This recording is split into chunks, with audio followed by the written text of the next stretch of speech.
Hello there. We're now live, but we're going to wait a very short space of time just to allow a few more people to join. So hang on to your hats if you have any.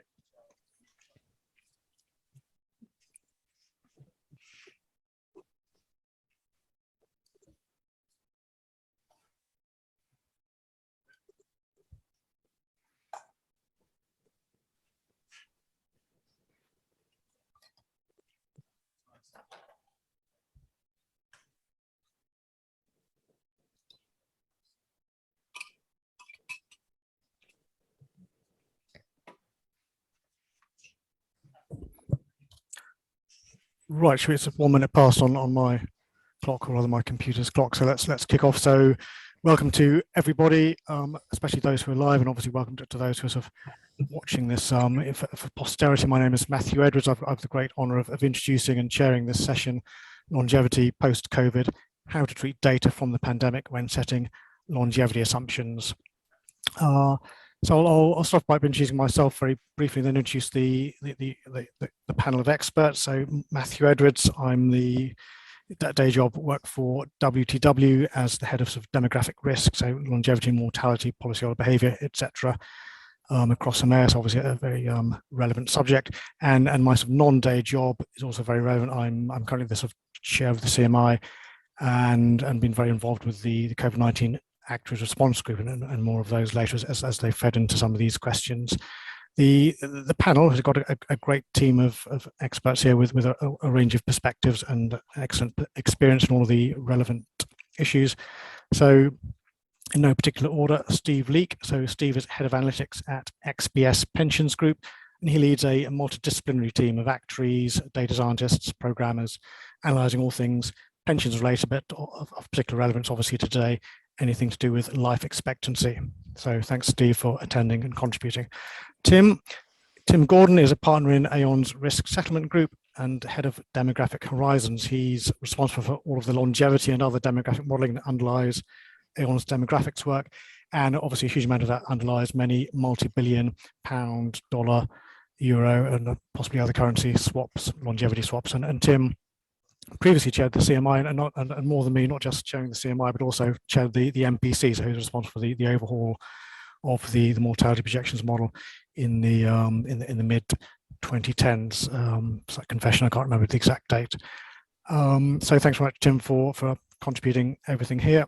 And Sasha, last but not least, head of longevity risk at Royal London, currently chairs the IFOA's Mortality Research Steering Committee, which is the sort of this official sort of group, which is the organizer and owner of these events. He's a longevity actuary with around about 15 years of experience on longevity and other demographic risks, worked in many areas of the market, including retail, bulk, normal annuities, enhanced, etc., etc. So thanks very much, Sasha, for joining and contributing. And just note, Sasha's got what looks like a black eye, which doesn't relate to fisticuffs between the group. It's well, despite our sort of lively discussions, it's actually got a slight eye infection, so don't be put off by his piratical looks, if that's the right adjective. So thanks again, all of us, all of you. In terms of logistics, there's a Q&A option. We're hoping for some challenging questions. So there's a Q&A facility on the system, which hopefully you can all work out through the appropriate of Q&A icon or logo or whatever. So please submit those. We're thinking in terms of logistics because there's so much material, best to pile those up towards the end. And if by chance there are sort of large numbers of questions which we don't have time to answer, then there's going to be a facility which Dan Ryan, the organizer of the IT, will have advertised on the last slide. So your voice can be heard even if you don't have time to come to your question. So that's a bit of logistics intro and enough of that. So setting the scene, what exactly we're going to be discussing today, a bit of background. So it's really thinking through what's the impact of the pandemic on mortality, on longevity, but trying to sort of narrow that down, because it's a very wide question, narrowing that down to how can we use, or how can we best use data from 2020 and 2021 in setting mortality and longevity assumptions. And we've got a bit of a large focus here on the sort of pension annuitant age range, as opposed to the protection assurance age range, just to be clear. Although the title of the event talked about longevity, we are meaning sort of not just longevity in the sense of future improvements, which people can sometimes interpret longevity as meaning more of that, but in terms of both what people can call base or level mortality, and also improvements. And just to clarify what we're generally meaning by that, we're meaning base or level, which is slightly confusing terms, to mean mortality, for instance, from the, as an example, now or from mid this year to middle of the next year, that sort of mortality now as a base or level concept, and improvements meaning, for instance, how mortality might be expected to vary from year 5 to year 6 from now, for instance, as opposed to trying to sort of retro project improvements 3 years back or something. So base or level now-ish, and improvements in the future. And hopefully that's is uncontentious. And just to be clear, while our panelists are going to provide hopefully a good indication of their views on what the answer is, especially views on directions up and down, that'll be very interesting. We're not looking for any quantifications. That's not really the aim of the game here. The focus is to get a sense of how the various aspects can be approached. It's all more about methodology as opposed to trying to guarantee any numerical answers, obviously. So that's enough waffle from me. So on with the questions.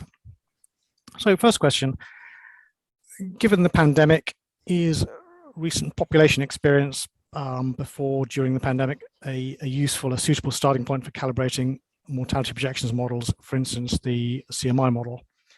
And I was going to start, please, with Tim, if I can bring Tim in to comment on that one first. Thanks. Thanks, Matthew. As you said, my focus is pension liabilities, which means trying to predict mortality of the next 20 years and longer. So even before the pandemic, mortality, population mortality was not an ideal starting point for predicting mortality in pension schemes, because I mean, they're very different parts of the socioeconomic profile, but it did play a unique and critical role because it alone has sufficient history to investigate improvements at scale. So just to make the point, even without pandemics, annual mortality is extremely volatile.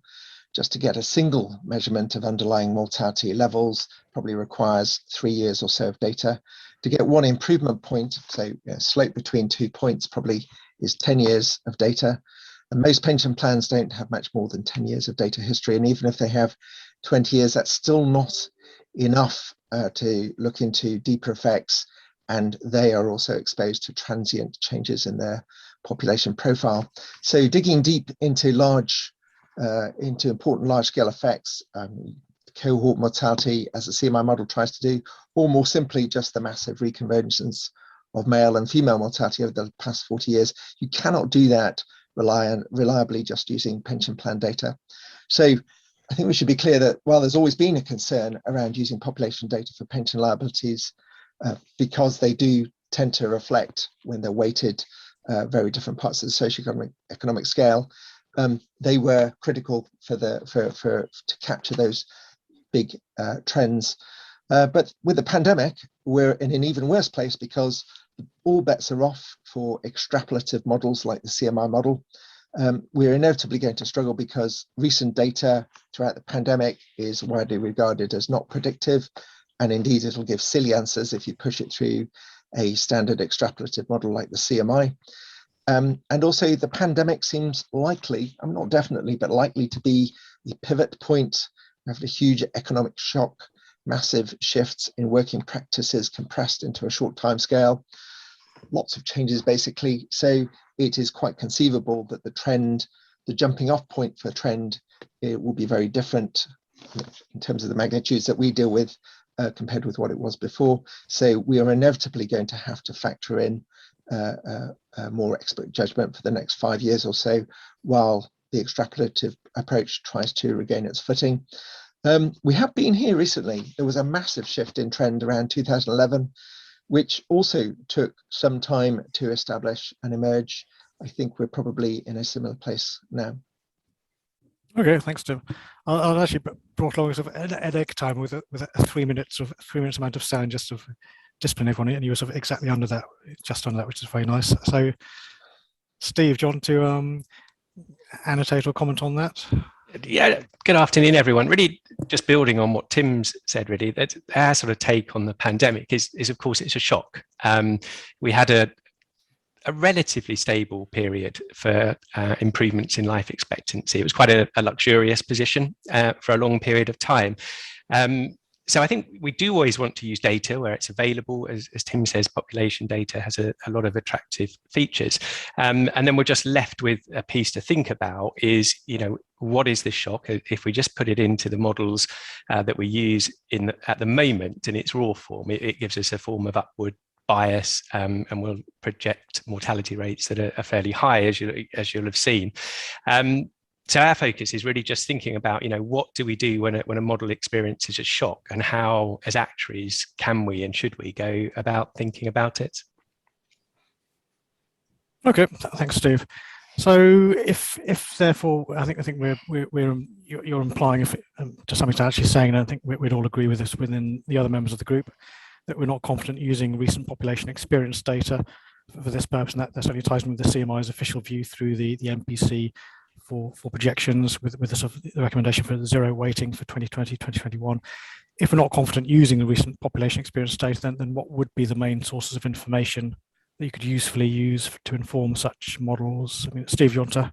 Yeah, it's sort of building on what I've just said, really. I think we know that extrapolative models will struggle when they get a shock. So I favour the use of a sort of forward-looking model. And if we're taking something like COVID, we can parameterize using the past, and then we can add on to that the effect of our shock. Mathematically, relatively simple, where when a shock comes along, we just need to think about the size of that shock. What is its duration? How long will it last? What will happen after the shock? So will our base level of mortalities be the same as previously, and what will happen to rates of improvement? And then I think there's complications you can add in. One thing I think I've been looking at lately is the effect of oscillation. So it seems that really we haven't had just one shock, but through Alpha, Delta, Omicron, a series of spikes. But again, when you see shocks in some models, that's not unusual. Each of those is running off in terms of death. So I think that sort of taking what we knew from the past and then adjusting it for what we think has changed in terms of the pandemic is the way that I would approach it. And then one interesting thing about mortality longevity over the last 10 or slightly more years, many more and more of us have been adopting sort of multi-factor approaches, and we think we've got a very good handle on reality through that, but although more in the context maybe of base. But is there scope for that more multifactorial granular approach to be of use here in sort of thinking through post-pandemic? Yes, I think it aligns very sort of well with the sort of framework I was just outlining. So as you say, we've long done that for base now. Income, location are sort of primary factors that people use in putting a base table together or a starting point for their mortality. To my mind, that same sort of logic works with improvements, and indeed in sort of how you would calibrate for the effect of COVID and the impact of a shock. One of the sort of features of this period of time is the amount of information that we've had available from people like the ONS and NHS, very regular, very detailed statistics. I mean, of course, you need to be careful with significance and credibility. But if we're, say, modeling something like COVID, I think there are very clear points that we can use in terms of that modeling. So we know that age is a primary risk factor. We know that socio-economic factors, things like IMD bands, come into play. Location, is someone in a rural or inner city location, and indeed gender. We know for COVID it has more of an impact on the male population than the female. So I think all of that information is available to us. And we can use that to sort of inform and calibrate models.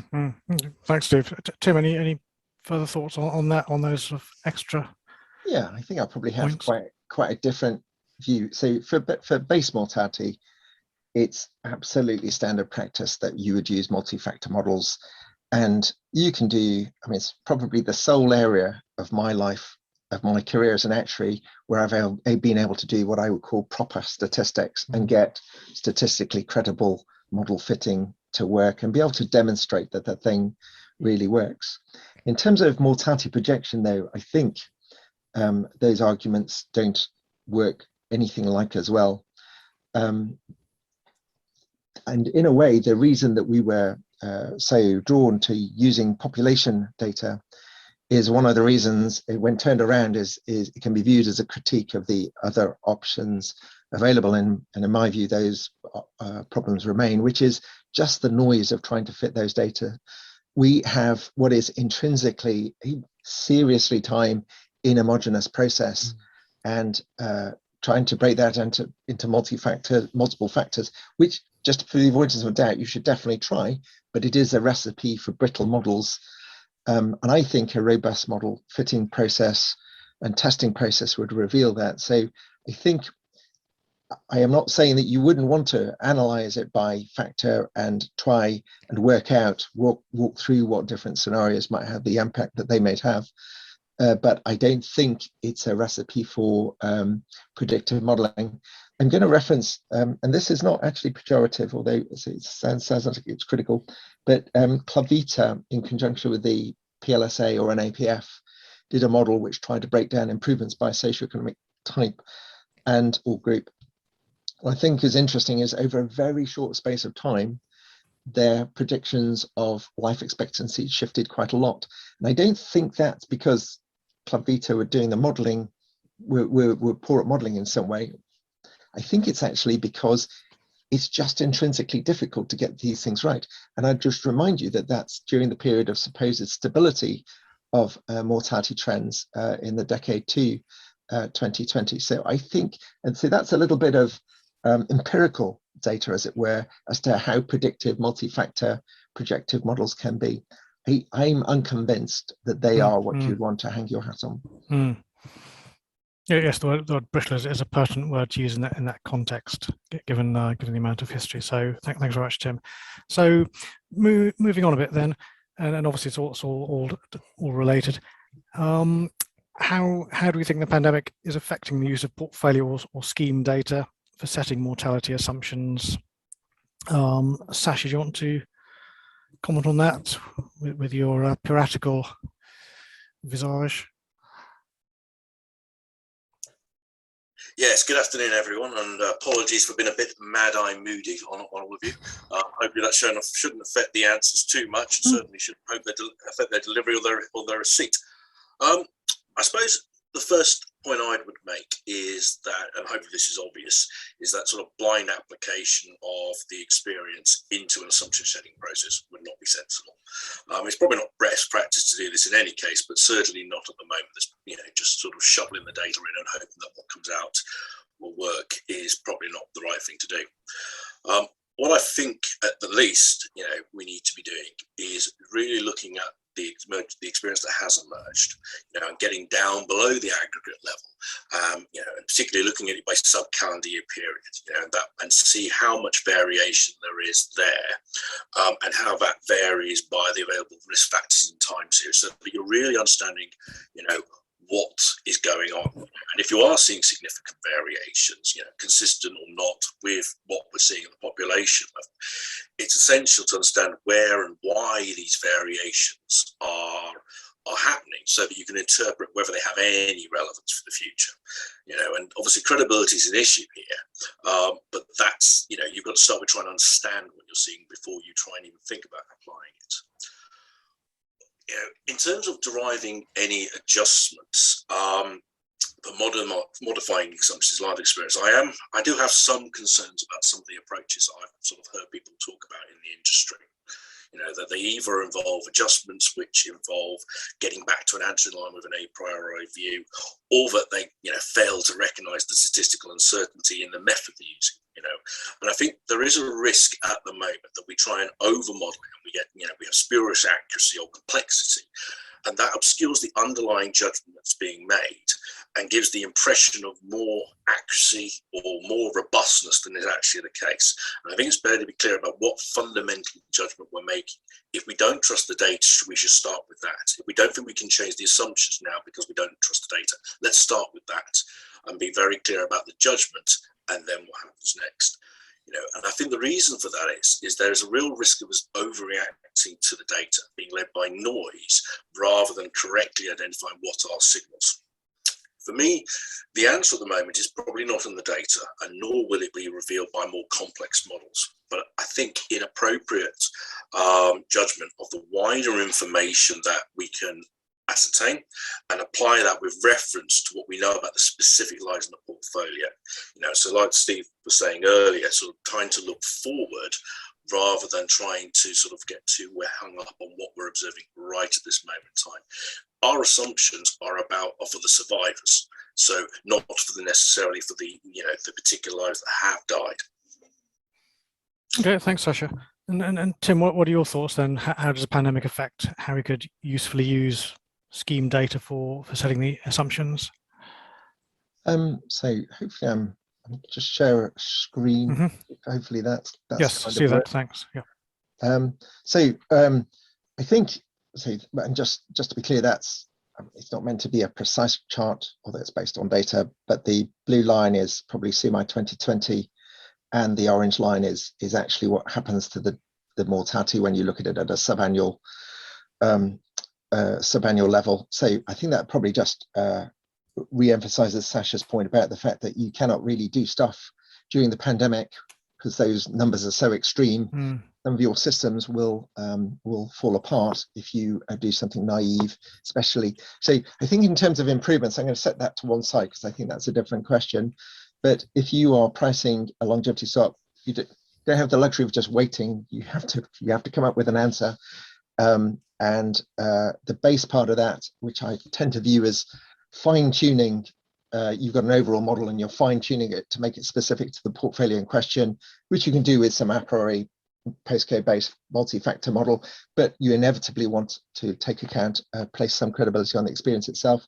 So there's something around what do you do with the mortality experience, and conventionally people would use fairly simple adjustments for experience because you can fit to the data. If you've got a lot of it, you probably fit multiple factor models to the data, but it has to be a serious amount of data for that. What do you do during the pandemic though? Because that's a hard question because the mortality is higher than your prior model, but that doesn't necessarily mean your future mortality should be high if it had heavier than expected mortality during the pandemic because there was a pandemic. So it seems to me that you can either ignore that, which I think is lots of people have been doing to date because it's in the too hard category. You can include it and then say, well, did it make much of a difference, which is like a materiality check. I think a bunch of people have been doing that. Or you can try and adjust for that, which I think probably is the way to go because you have to do something. So that is certainly something that we're doing at Aon, and we have actually provided some of our factors externally at key requirement. So I think we're talking about socioeconomic effects, also massive regional effects in that adjustment. It is actually hard. Most of our systems, a lot of systems run on annual grids, but these are massively subannual effects. You cannot just average every year and say everything's going to be fine. Where you cut that year off may matter a lot. So I think it's going to be really important going forward that, yes, you do include that pandemic data because otherwise you're going to ignore some data. And in a pricing context, which is largely my focus, then I think that comes down on the list of unforgivable. You've got to do something with the data. Mm-hmm.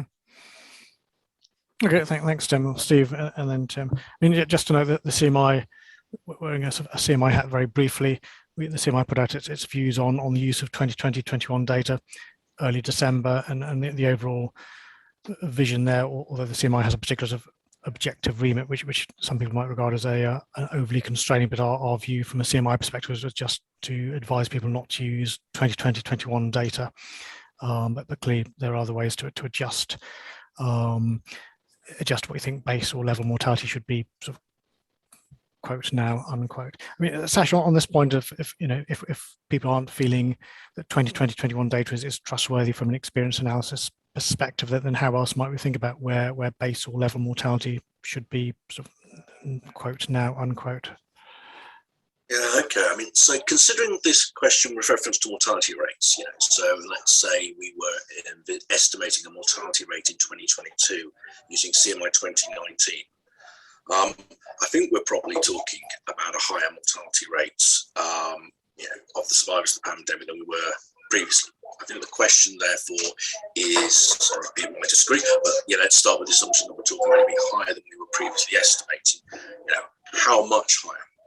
And I think to answer this question, I probably would go back to first principles in considering longevity as a combination of mortality and morbidity, in terms of a state-based model, at least in terms of my thinking anyway. So if we think about that in terms of what's happened, so we've had some COVID deaths, and we know that the COVID deaths have been biased towards people with existing conditions. So the effect of that will be to lower the average morbidity state of the population, so the mortality will have reduced to some extent. There's probably an increasing age effect with that. COVID morbidity, in terms of that, but COVID itself, some element of long COVID, quite what level that would be, is probably increasing morbidity. And again, there's probably a reduced effect. So that will offset the first bit, but probably not very much. The first is probably slightly more dominant factor. The morbidity, is probably the lower effect, but we're still trying to work out exactly what long COVID is itself and whether and what level effects are. So those are the two direct effects. I think probably the more material issue is probably consideration of the indirect effects, things like delays to cancer treatment, behavioural weaknesses, and the effects of social isolation, etc., etc.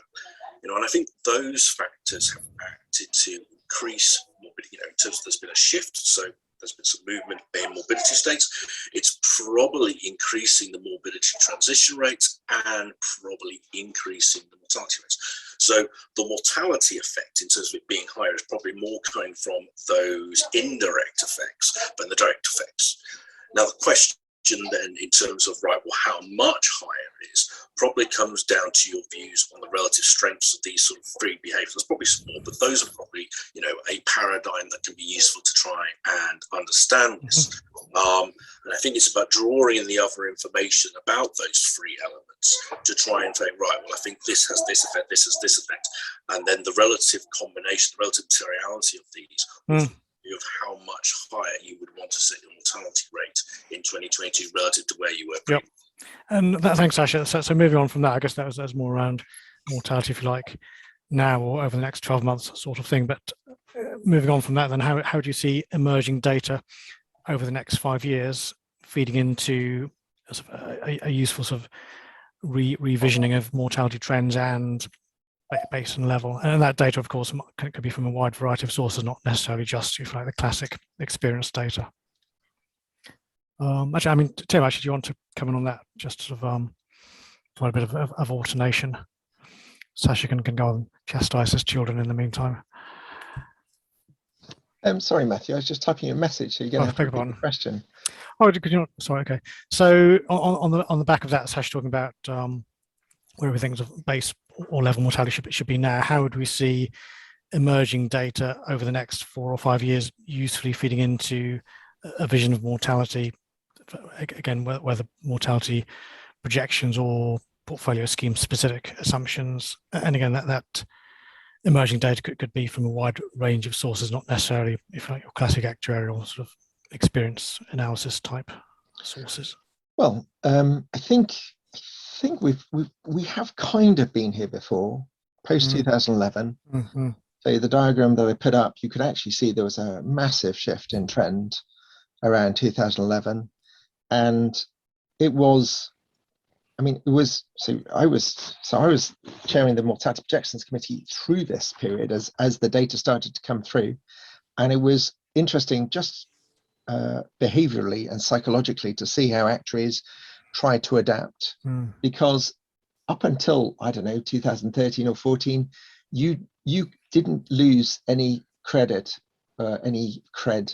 by arguing the mortality improvements from the CMI model were understated in the future. In fact, people nod sagely saying, oh yes, that's probably right, because they were, a lot of us learnt our trade in the first decade.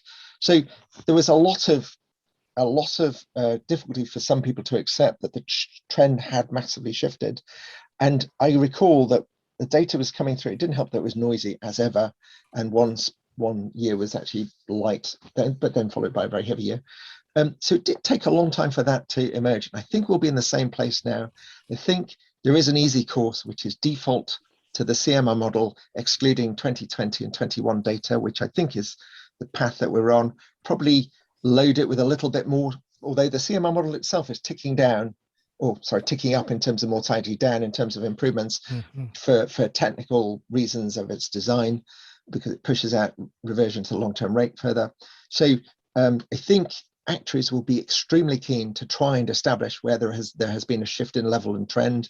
I mean, good luck with that. I think that's going to take 5 years to get any idea whether that's really happening. In the meantime, we'll all be looking at the data, expecting it to magically tell us more than it really can. There's a resolution effect, isn't there? You cannot get more than the data than the uncertainty present in the data will allow. So I think we're going to be in a slightly unsettling place.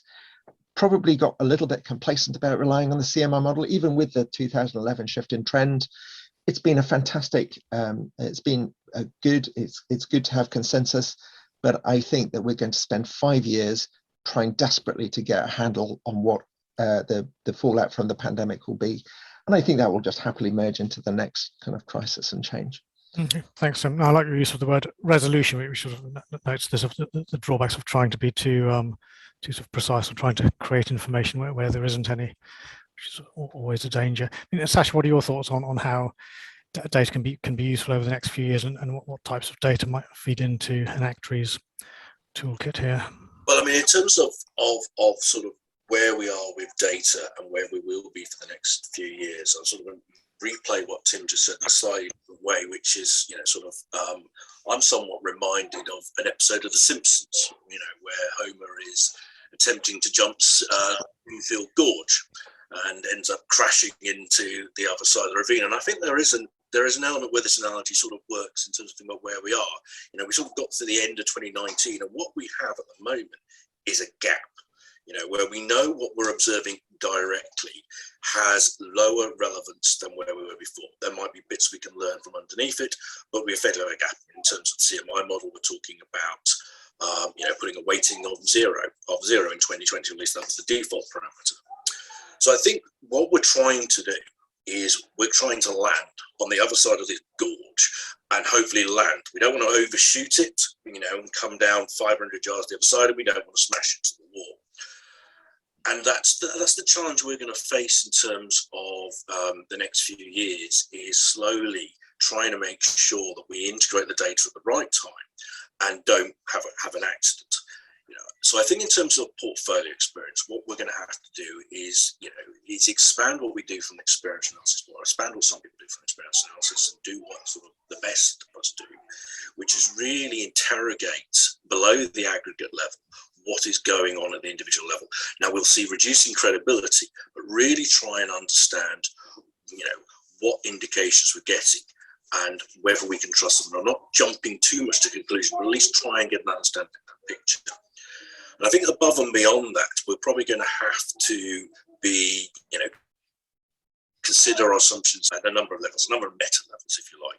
Yes, there's the sort of, what does the data show? But we're going to have to be sensible at how we manage assumptions, to make sure that we are taking into account the increased statistical uncertainty appropriately. So where previously we might have had more confidence based on the observed number of deaths, we should have lower confidence now. The relevance issue, which is not an issue that can be resolved by statistical credibility at all, keep coming in. I think in some sense, from a portfolio point of view, all our lives are new business for the next few years, and we should in some sense adopt a view that we're observing a new portfolio, and think about if you were selling annuities or something through a new product, a new group of lives, how would you manage that? How would you sort of treat the experience in that case? And that might be a useful help. I think on the CMI model side, I think this is much more challenging in the sense that the way the data will emerge and where the weightings will be will actually create a bit more of a problem. So if we sort of think, right, 2020, right, 0 weight, 2021, zero weight, 2022, how much weight should we put there? So we may end up with a gap of, say, 2 to 3 years where there's no data going to the CMI model. Do we then just put the next year in with full weighting? how does that behave? So that's only one data point. We've got this gap. I think maybe not. So maybe we need 2 data points. And well, hang on, it's only 2 data points. We've only got 1 improvement rate. We really want to calibrate to that, and then so on and so forth. So you can see this, as Tim was saying, this is going to take about 4 or 5 years to come through. And we're going to have to be very careful. I'm not saying there's anything the CMI should or can do. I think the model has the required functionality. But I think ourselves as practitioners, I think for us to solely rely on the default parameters is going to be completely unjustifiable. And I think we've shown great consideration of how the parameters interact with the data to make sure projection is behaving as we want it to and in line with our own expectations. Excellent. Okay, thank you, Sasha. Thanks, Tim and Sasha, on that one. So moving tack a bit, we thought about the we might call it the standard or obvious, but still very hard questions around how to think about base or level and trend given recent, current, and short-term future data. But moving tack a bit into some other sort of very interesting questions over the last 10 years, well, for more than 10 years, we've been using the methods such as those underlying the CMI model to use population data to infer sensible improvement assumptions. But clearly there's been more and more realization that there's quite a difference between pension scheme or life insurance annuitant portfolio mortality and general population. So this whole idea of that basis differential has become a bigger and bigger sort of worry over the last few years in particular. So the question now is how do we think the pandemic's affected that basis differential between insured lives or between pensioners and the general population? If I could ask Steve, please, to sort of offer some thoughts on that, please. Yeah, thanks, Matthew. I mean, I know it's something even pre-pandemic that the CMI have been looking at, the sort of socio-economic effects in terms of mortality rate improvements. And we know in recent years, there was a clear difference between the affluent and the more deprived. It kind of links back to our earlier debate on the pandemic, granularity of data and what we've seen. And to my mind, all the pointers there, sadly, are that the lower down the deprivation scale you are, the harder impacted you've been by the pandemic. On the basis that most of our insured or pensioner lives are higher up, I think they therefore have been a little bit more sheltered from the direct effects of the pandemic. And so therefore, at least in the short term, it seems to me that we will see a bigger difference. It gets a little bit more crystal ball if you want to look further afield. And indeed, I mean, it's something we need to think about with all of this modelling, that one of the challenges is not just to look at COVID in isolation, but you've got all the sort of political implications, the economic implications as well. And I think it's as much a political debate about, what will happen to NHS, to funding, and where those long-term rates will go to in terms of different groups. There's arguments that you could think they might mean revert. If the NHS struggles more and more, then maybe the gap gets bigger. So I think it's harder longer term, but certainly in the shorter term, I think we'll have seen that gap widen. Thanks. Sasha, what are your thoughts on the differential between pensioners or annuitants and the general population? Yeah, I largely agree with Steve. I think there's probably two additional points I'd probably add. I mean, one is, I think if it's widening and becoming more material, then we probably need to, refine our methodologies to make greater or more explicitly the differentials by level, shape, and trend in the differential. Improve the structure such that the level, shape, and trend variations in the differential are coming out more.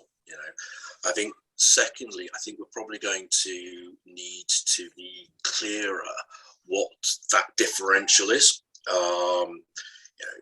I think there is a tendency at the moment to, report this in a very sort of crude fashion.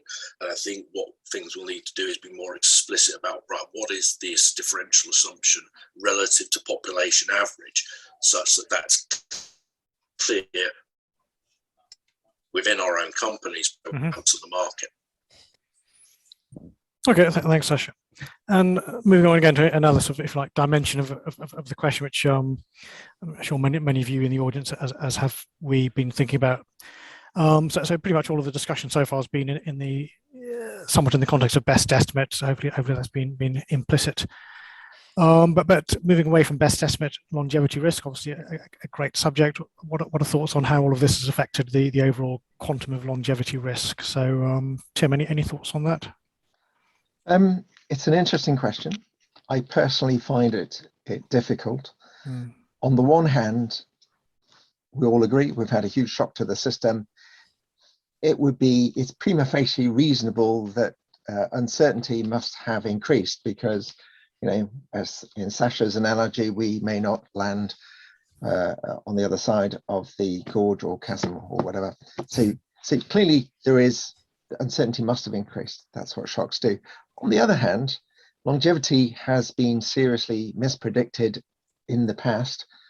I mean, there's a fairly long record of misprediction of longevity, and I am more than a little skeptical that longevity risk is fully accounted for in some quarters. So theoretically, longevity uncertainty must have increased, but at the timescales of 10, 20, 30 years, I wonder whether that increase in uncertainty is material compared with the already existing level of uncertainty. So I'm probably in the unconvinced, in the camp of not saying that you need to go off and worry about adding extra uncertainty to your current risk models. I think it is extremely important to be wary of mistaking the pandemic's disruption to your well-tried mortality assumption setting process for increased longevity and uncertainty itself. If your model of uncertainty is, we take the CMI model and then tweak that a bit to capture to capture uncertainty, and then CMI model itself is more uncertain, therefore uncertainty is increased. I think that's false. I think the CMI model was never truth. Mm-hmm. There was always uncertainty, a little bit more. When you've already got this much uncertainty, you add a little bit more, it's still about the same. So I think I'm probably in the camp that yes, in theory it's increased. Would I do about that anything about that numerically for the time being? Well, other than worry about the fat end of the tails, probably not. Mm-hmm. Yeah, but if we had a voting facility, it'd be interesting to put that to the vote, because I think many people would be broadly agreeing with that. But perhaps I shouldn't put shouldn't put those words in other people's mouths. So Sasha, what are your thoughts on that? Are you going to? Yeah, I agree with Tim. And then in the short term, the risk is clearly increased, in terms of the uncertainty of what is going to happen over the next 3 or 4 years and the accuracy we can have in our assumptions. But I think, like Tim, in the long term, I think the picture is less clear. And I think in terms of the variation in mortality rates, we might have, in 2040, I think the positive end rate, reduced mortality. I think there's an argument that sort of, the extreme event probably hasn't changed too much, probably broadly the same. Whilst we're in a harder world, we're perhaps starting with a more material challenge. The things that could happen, still could happen. We can still get there. So, it's hard to argue, but it's really increased. I would say hard to argue, but it's increased. I think where the change possibly is coming is on the negative end, where I think, the range has probably increased. That higher mortality rates are now more likely than they were. I think we could see lower, higher, those higher levels of mortality rate. It's far more easy to see as not gaining, the improvements we would have done that we were expecting. So I think the change in the distribution, and I agree with Tim in terms of the short term, we've got to be careful about jumping to a conclusion. But I think in terms of where we might be in the longer term, that the spread of the distribution has increased and that the shape of the distribution has probably changed. Mm-hmm. Okay. Thanks, Sasha. So again, moving sort of subject area, sort of a bit of a jump from the previous more sort of mathematical aspects, but another very important thing we've been speaking, pretty much everything we've spoken about has been around uncertainty and complexity, sort of more uncertainty around what's going on now, what will happen in the future, and less, if you like, usefulness of past data and yesterday's data, let alone uncertainty around how best to use tomorrow's data. So in the light of all that, how do you think the actuarial profession, actuaries in general, should manage the communication of all of this extra uncertainty and complexity around all of these assumptions, given the nature of our stakeholders? How should actuaries communicate these issues? So, Steve, do you want to have a bash at that? Yeah, I think a very nice, simple question. I think you're absolutely right. This is as big a challenge for us, I think, as actuaries, as the mathematics and the modelling. You said at the start, my background is pensions, and one of the things I've observed over the last 2 or 3 years is I think even pensions actuaries aren't totally au fait with the CMI model and all the parameters. If we then take that on to trustees and lay trustees, it is all getting very complex for people. So even if we've got all of that in place, I think we need to think about the challenge of communication, how we talk about risk. I mean, we just had the previous question on risk, and we didn't actually define risk because, on the one hand, a pandemic could have happened at any time. So has our risk increased? We've got measurement risk, we've got volatility of risk. So I think there's all sorts of factors at play. We're not alone in these types of issues. I mean, climate risk is a big one at the moment. And a sort of parallel there is they've come up with some sort of defined scenarios, and then they look at the impact of climate change versus those sort of given increases in temperature. So I'm afraid I don't have the answer, but I think this is a big focus for us to think about, are we communicating this in the right way? Are we communicating it in a way that a lay audience could understand? And if we could, I think that would be a very good outcome. Yes, no, it's a great challenge for actuaries. I think we should be in the area of understanding all the numbers, but being able to communicate that to our stakeholders has obviously always been a sort of key part of the exams and the training, being able to do both the numbers and the communication. So this is a real test of whether we deserve to have passed those exams and have the titles we have. So thanks, Steve. So that's the end of the formal sort of part of this. We're now moving on to the Q&A. So we've got 3 or 4 questions that come through the system. We've probably got time for another 1 or 2. So if you do have a question, then please contribute it through the Q&A or the chat, and I'll pose the first question to Tim. And the first question, for those of you who haven't seen it on the Q&A system, is this: is there a possibility that the issue that we're getting too focused on a single projection, too focused on this idea of implying certainty for something that is fundamentally uncertain, and therefore whether we should consider simpler models that don't try to fit too closely to historical data? So great question. And Tim, do you want to answer that? Thanks. I think it's an excellent question. I think there are 2 parts to it. Is should we be using simpler models?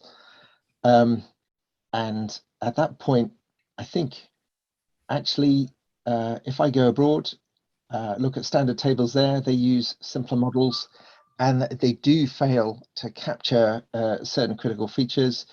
For instance, if you go to the Netherlands, there's a massive cohort effect running through the data, but it's not in their projections, and something similar happens with other European standard tables. So there's something about being as simple as possible, but no simpler. So I don't think the CMI model, I mean, if we forget all the other 2,000 parameters, the CMI model is not intrinsically overcomplicated. I think we could do with pruning out some of the parameters, maybe just leave it at A and the long-term rate. But this is the second part of the question, which is, are we focused on a single projection? Because the UK is actually massively unusual internationally in having a standard model that isn't a single model. So we do actually, as a matter of policy, the CMI will refuse to tell you what the answer for the long-term rate is. So ironically, I think the CMI is already a long way there in terms of having at least one parameter for which there is no default. So I think the CMI model is actually maybe pruning some of the things like S kappa, which you don't need. It's actually in a good place. If you have an initial rate of improvement and a long-term rate, which the CMI model does have, I think that probably is ideal. So I think the CMI model is actually well placed. I think that having a single model ends up with massive herding. The CMI model has actually helped elucidate information, and because people then argued about what those simplified parameters are. So I think the CMI model is actually, that's probably unsurprising given. Well, just thinking we have Tim have a bit of a bias towards the CMI, so but we should try to think of some sort of anti-CMI hooligan to for one of the next panels we run. But anyway, must admit I'm rather agreeing with you there. So another question, which in fact I think is came in from Chris Ragg, and I suppose you don't mind me using your name, Chris, because your name is on the Q&A. Would a multi-factor approach to adjust portfolio or scheme-specific experience over last year, this year, based on the specific demographics of the portfolio. Would that be reasonable, appropriate, or is it a bit too spurious, possibly? Tim, as you're sort of on screen, do you want to also tackle that? So we are going to do that. That is going to be our approach, our default approach. Is it spurious? I think it depends on context. For funding a pension plan or reserving, maybe it is spurious. For pricing a longevity swap, I think you are left with, I was going to use an inappropriate phrase there, but if you don't use that data, because if the scheme has got heavy mortality, some of that will manifest through potentially having heavier mortality than expected during 2020 and 2021. If you don't at least try and test whether that's the case, you've ignored data, and that's usually a mistake in a pricing context. So is it too complex or spurious? For broad brush assessing, yes, but I think as part of a process, you might want to de-weight it. You might want to not place the same credibility, but I think not looking at the data would be odd in a pricing context. But bear in mind, a pricing context is 20 basis points is material. Okay. Thanks, Tim. We had two other questions, one of which I think many people would have seen on maybe on the chat as opposed to the Q&A. I'll try to combine them and then ask somebody to answer. And I guess I'd sort of paraphrase or rephrase the point here as being that we've all got into the habit of saying mortality is, what the last 4 or 5 years, well, obviously ignoring the last 2 years, but in general, mortality is what the last 4 or 5 years say it is. But clearly, looking at the bigger picture, mortality is bubbling along, generally improving, and obviously they have the odd shock. So should we try and allow for those shocks in sort of weighted average of overall mortality? So that might be a rather bad phrasing, but the specific questions are, to what extent can we use things such as the Spanish flu or this pandemic to actually adjust our assumption setting in that sort of way? Corresponding other question was, what are our thoughts on allowing for a future pandemic? So I'm sort of interpreting those as to what extent should best estimate mortality no longer be what was it over the last 4 or 5 years, excluding the last 2 years, but more, how should we sensibly allow for rare events in a more sort of mature approach to best estimate? So, Steve, would you like to cast your brain on that one? And sort of just carrying on Tim's previous comments as well, that that one of the advantages of a sort of multivariate approach is you can do that. I was itching to comment as well that because having built one, it is a really good learning tool. So you model all of this, and what it allowed you to do is your sensitivities. So if you had something like that set up, you could put in a pandemic. How likely is it? You need to attach a probability and things, and then model it out and see what comes through in the numbers. And the beauty of that process is understanding your key sensitivities. And I think that's where the previous comment about is it right just to have one rate? And I think we're probably heading to a position where a bit like investments, you don't have one investment scenario, you have a central one, but some concept of showing people the range around that would be very useful. Yep. Okay. And then going back to this point about should a best estimate no longer be just what we think from, again, ignoring the last 2 years, but a general 4 or 5 year period, or should we be trying to allow in some way for 1 in 10, 1 in 50, 1 in 100 year events? I mean, Sash, do you want to cast one of your eyes on that? Yes, thank you. The best estimate should be your view of the future. It should, in some sense, try and be a prediction. What you think will happen. So it's a difficult one when you're sort of talking about sort of extreme events. I mean, I think we've just had this event, and like everything, sort of that happens, it becomes very focused on our minds. But the last event of this type was decades ago. And we've had systemic volatility events. We had a number of them in the last decade. But in terms of this kind of event, you do have to go back a bit. So the question is, if you believe that one is going to happen, then yeah, you should put in your best estimate. But if you don't believe it's going to happen, then you probably shouldn't. That, to a certain extent, is where our sort of risk distribution assumptions come in the sense that they should allow for things like this. I mean, sort of we've had this longevity catastrophe event. There's every possibility there'll be another one in the future, possibly on the other side of the distribution. So it's difficult to see. If you're talking about these things will happen every so often, so therefore we should allow for it, sort of you end up with, well, it will or it won't. So where are you? I think the important thing with any best estimate is that it follows a particular narrative that is widely, can be explained to sort of people who aren't as tied into the detail as we are, and that you can explain it. And if you are genuinely saying, we need to allow for a future pandemic, you've got to get the owners of the assumption to say to effectively sign up to it. That's Okay. Yeah.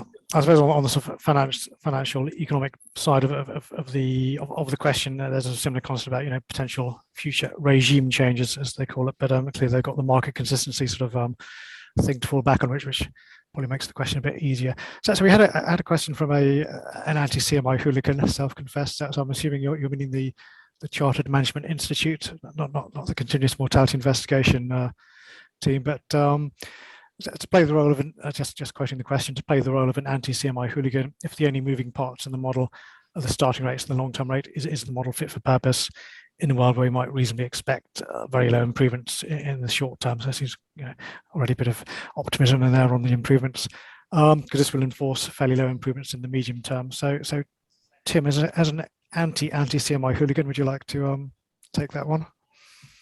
I think it comes down to materiality, doesn't it? If we are saying, it seems to me that we can draw pretty pictures and do lots of modeling, but is it commensurate with the certainty that we have around the data? So we just had a discussion about best estimate. At some point, you do actually need a line around which to base your risk numbers, and that needs to make sense in some sort of risk universe as to how it needs to be something like a mean or a median. Does it make sense to fiddle with the pattern in the very short term? I'm skeptical that you've got that amount of certainty. The chart I put up on the screen showed how volatile annual data is. I'm skeptical that you've got that degree of certainty about 5 years of mortality. That's the least certain bit, it seems to me. No, I don't mean it quite like that, but that by itself is also quite uncertain. So having a model that does some funny little wiggle at the start and then reverts to a pretty hand wavy longer term rate doesn't feel commensurate with the shape of the actual risk pattern. Yep. If you're massively convinced that that's going to happen, then by all means fiddle with the curve, but I'm skeptical that there's the data to justify that kind of level of detail. Thanks, Tim. And finally, we'll just have the last question, then we'll wrap up. So, question from Mark Cooper. So thanks, Mark, and hi. So, given that we won't be able to use emerging data for a few years, should we focus our energy on trying to quantify the impact on morbidity and mortality of missed diagnoses and all the associated issues around increased waiting lists and so on? So, it's a nice one for Sasha to comment on. Thanks, Sasha. Yeah, no, great question, and I think absolutely sort of perhaps it's the nail on the head. Perhaps a good question for us to finish on, in the sense that ultimately we're trying to get to a stage where we're predicting the data that will be there in the future, and where should our effort be? Should it be about sort of trying to sweat the existing and historic data, or should we be looking at the information that will allow us to get to predict that data better in the future? So I think Mark's absolutely right. We should be move more of our efforts onto assessing and interpreting information and less on modeling the data at this moment in time anyway. Excellent. Okay, thanks, Sasha. So this is probably a good wrap-up time. So just quite a few things for me to do or say or thank. So first of all, thanks very much to the panelists for the contributions. I think it's a very useful range of contributions on a nice range of questions, and I think it's a very good time to be having this session at a time when, per the sort of government announcements, we're sort of hoping we can imagine we're moving from pandemic to endemic. Well, fingers crossed. So thank you very much to the panelists. I don't know if you in the audience are aware, but Dan Ryan, who by has every right to be a panelist on this sort of thing, has also added to his sort of expertise, curriculum vitae, by also becoming the IT expert for this group. So he's been running things behind the scenes. So thanks very much, Dan, for all of the sort of logistical support and so on.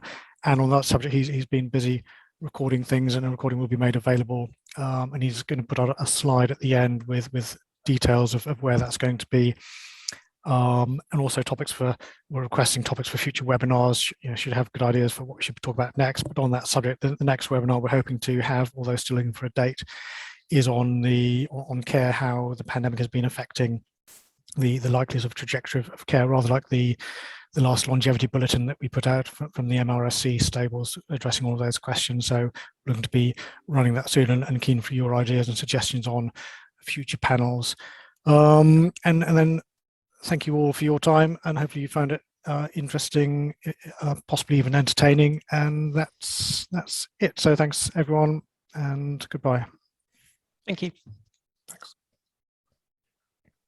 Cheers.